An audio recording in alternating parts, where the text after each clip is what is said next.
અમદાવાદના ખોખરામાં આવેલી seventh day school જાણે સમસ્યાનું સેન્ટર બની ગઈ હોય કંઈક એવું લાગી રહ્યું છે. કેમ કે ફરી એકવાર સેવન્થ ડે સ્કૂલમાં વિદ્યાર્થીઓ વચ્ચે મારામારી થઈ હોવાની ઘટના સામે આવી છે.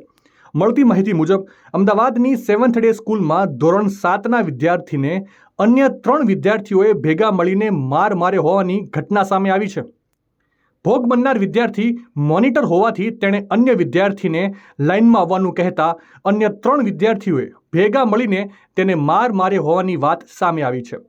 આ ઘટના બાદ ખોખરા પોલીસ સ્ટેશનમાં ભોગ બનનાર વિદ્યાર્થીના પિતાએ 3 વિદ્યાર્થીઓ સામે ફરિયાદ પણ નોંધાવી છે. જે બાદ ડીઈઓની એક ટીમ પણ સ્કૂલે પહોંચી હતી. હજી થોડા સમય પહેલાં જ આ જ સ્કૂલમાંથી એવી ગંભીર ઘટના સામે આવી હતી જેમાં એક વિદ્યાર્થીનો જીવ ગયો હતો.